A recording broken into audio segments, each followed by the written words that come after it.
کبھی غور کرنا تم اپنی سوچوں پر، اپنے جذبات پر، اپنی چال پر، اپنے کپڑوں کے پہننے کے ڈھنگ پر، اپنے کھانوں پر، بات کرنے کے طریقوں پر۔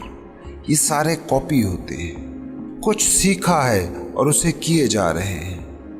فرد کہاں رہے آپ؟ انڈیویجویلٹی کہاں ہے؟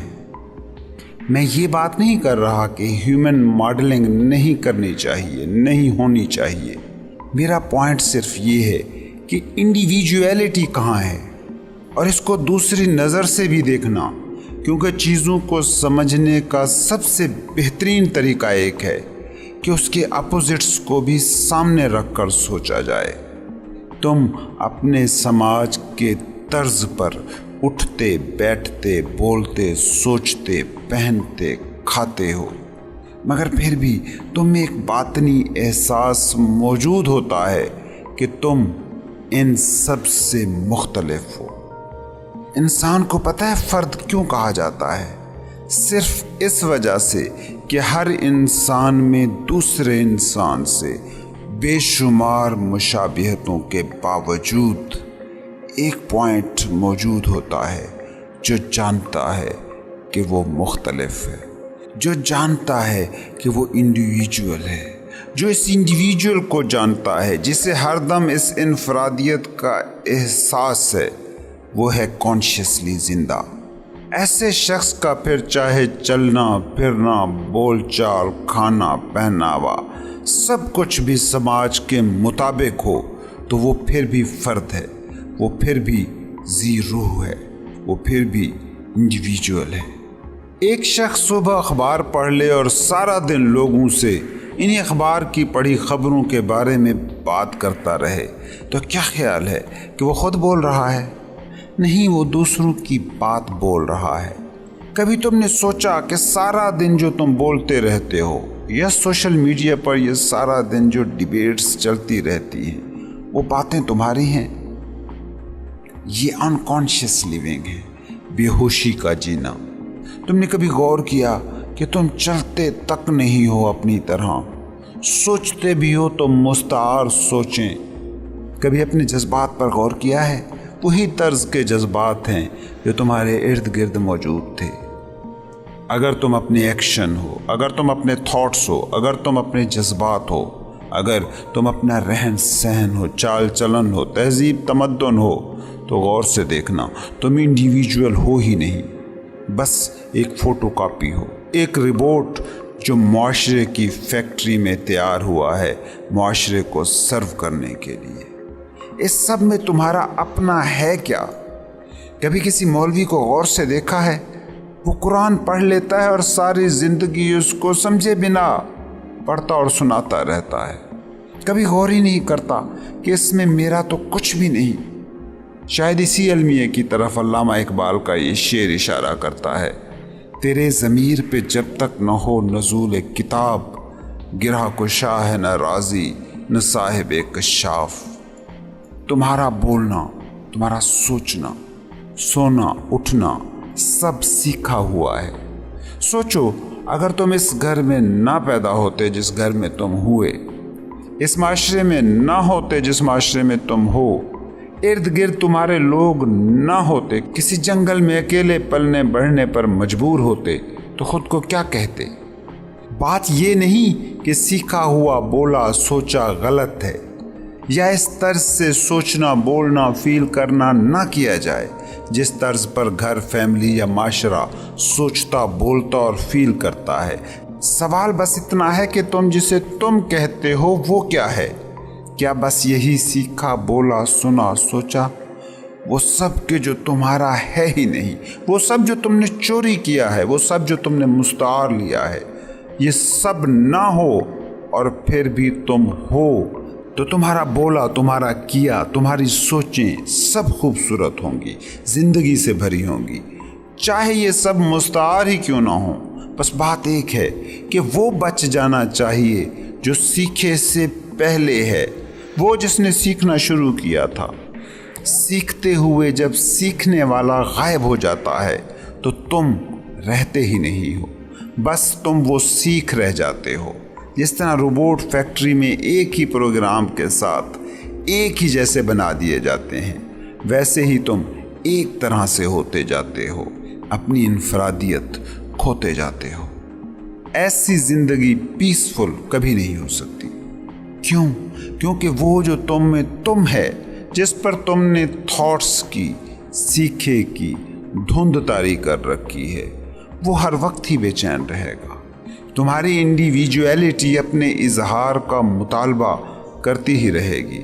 ایٹ پیس، مطمئن، پرسکون، اسٹل اور پیسفل تو وہی ہو سکتا ہے کہ جو تم ہو، ریئل یو۔ تمہارا دماغ کسی چیز پر مطمئن ہوتا ہے تو بس چند گھنٹوں کے لیے۔ دماغ چند گھنٹوں کے لیے ہی مطمئن ہو سکتا ہے، اس کے بعد وہ کچھ اور چاہے گا کہ جسے پا کر وہ مطمئن ہو سکے۔ مائنڈ کے کام کرنے کا طریقہ ہی یہی ہے، اس کی بقا ہی اسی میں ہے۔ تم سوسائٹی کے لیے کچھ کرتے ہو، سوسائٹی کے مطابق ہوتے ہو تو کچھ دن پرسکون ہوتے ہو، مگر پھر اسی سکون کو پانے کے لیے تمہیں اس سوسائٹی کے لیے اس سے بھی بڑا کچھ کرنا پڑتا ہے۔ مطمئن اور پیسفل تو صرف وہی مستقلاً ہو سکتا ہے جو کہ ریئل تم ہو۔ دوسروں کی بھیڑوں کو گننے والے بھیڑوں کے مالک نہیں بن جاتے۔ دوسرے کے مکانوں کی کاؤنٹنگ کر کے تم ان کے مالک نہیں بن جاتے۔ دوسروں کی سوچوں پر اپنے انٹلیکچوئل ہونے کی عمارت کھڑی کرنے والے جانتے ہی نہیں کہ ان کے پاس اپنا ہے کیا۔ جو مقدس صحیفوں کو رٹ کر یہ سمجھ رہا ہے کہ حقیقت تک رسائی ہو گئی، وہ انجان انسان ہے، وہ سراب میں جی رہا ہے۔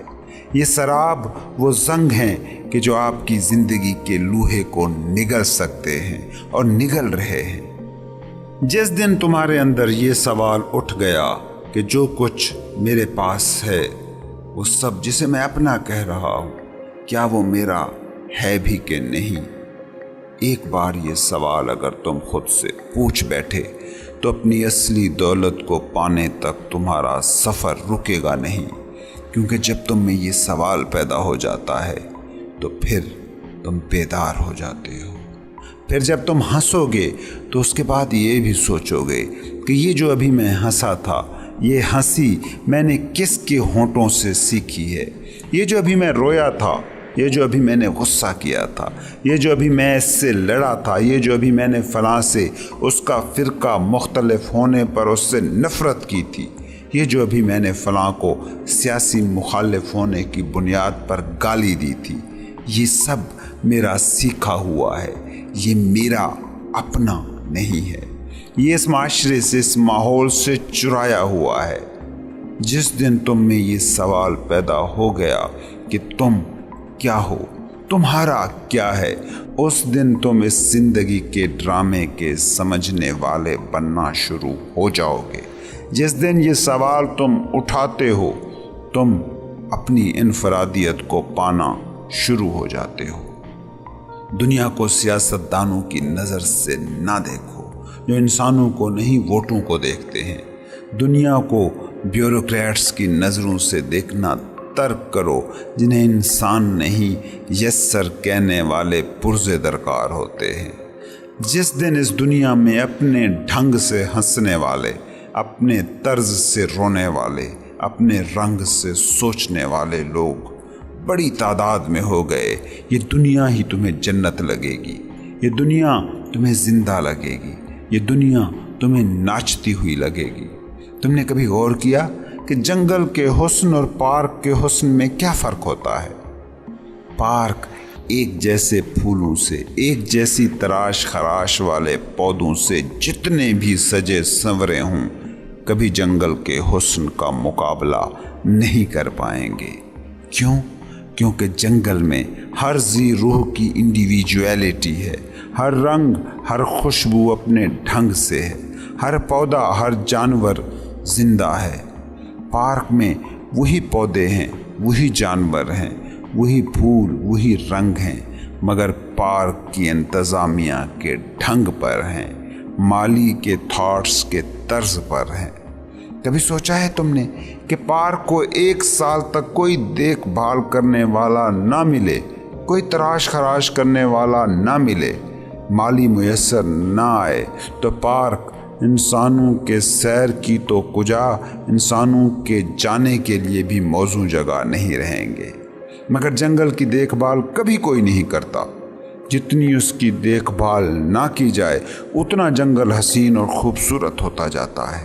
ایک منٹ کے لیے سوچو کہ یہ جو انسان تمہاری دنیا میں موجود ہیں، جو ٹرم ہیں، جو ترشے ہوئے سانچے میں ہیں، جو سیاسی، سماجی، مذہبی، اخلاقی قدروں کے مطابق خود کو ڈھالنے کی کوشش میں ہیں، ان پر سے تم یہ سارے نظام ہٹا لو، پولیس، عدالتیں، پنچایتیں ہٹا دو، تمہاری اس دنیا کا کیا ہوگا؟ تم سوچ بھی نہیں سکتے کہ کیا انارکی پھیلے گی۔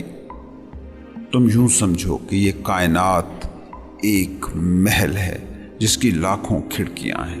کوئی کھڑکی مشرق کی طرف کھل رہی ہے جہاں سورج طلوع ہو رہا ہے، کوئی مغربی سمت کھل رہی ہے جہاں سے سورج کے ڈوبنے کا دل خوش کن نظارہ کیا جاتا ہے، کوئی شمال کی طرف کھل رہی ہے جہاں سبزے کی بہاریں ہیں، کوئی جنوب کی طرف کھل رہی ہے کہ جہاں برفیلی پہاڑی چوٹیاں ہیں، کوئی کونے میں موجود کھڑکی ہے کہ جس سے دونوں سمتوں کے رنگ نظر آتے ہیں۔ یہ محل ہے کل بینگ، اور تم کھڑکیاں ہو جو ایک الگ رنگ سے، ایک الگ ڈھنگ سے، ایک الگ آنکھ سے اس کائنات کو دیکھ رہے ہو۔ یہ تم میں جو الگ ہے، یہ جو تمہارا آئی ایم نیس ہے، یہ جو میں ہوں کا احساس ہے، یہ ہر حال میں فرد ہوتا ہے، انڈیویجول ہوتا ہے، یہ کسی کی طرح ہو ہی نہیں سکتا۔ تم اپنے رنگ سے بینگ کو محسوس کرتے ہو، تم رنگ میں، ڈھنگ میں، بول چال میں، علم و ہنر میں، لباس میں، طرز میں کسی کی مکمل ترین کاپی بھی بن جاؤ تو بھی تمہاری جو آئی ایم نیس ہے وہ انڈیویجول ہے۔ اس انڈیویجول سے ہر دم رابطہ رہے تو تم زندہ ہو، ورنہ روبوٹ ہو۔ تم وہ کھڑکی ہو جس سے ایک نیا منظر دیکھا جانا ہے۔ تم کسی کی آنکھ کے دیکھے منظر کو ریپیٹ کر ہی نہیں سکتے۔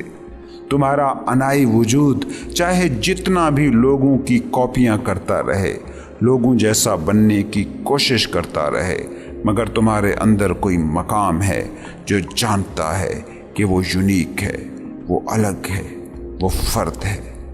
جو اپنی اس انفرادیت سے جڑا ہے وہ بھی اس دنیا میں جیتا ہے، اور جو اپنی اس انفرادیت کو نہیں جان سکا ہے وہ بھی اسی دنیا میں جیتا ہے، مگر دونوں کے جینے میں زمین آسمان کا فرق ہوتا ہے۔ ایک کا جینا زندگی سے محروم ہے کیونکہ زندگی کا تجربہ روح پر بیتتا ہے، تمہارا دماغ تو بس اس بیتے تجربے کی تشریحات کرتا ہے۔ زندگی کا تجربہ تو تمہارے اندر موجود اس مقام شعور کو، پوائنٹ آف کانشیسنس کو ہوتا ہے۔ جسم تو بس کچھ سینسیشنز کو فیل کرتا ہے۔ دوسرے کا جینا کہ جو اپنی روح کا آشنا ہے، کہ جو اپنی انڈیویجویلٹی سے آگاہ ہے، اس کے جینے کا رنگ ہی اور ہوتا ہے۔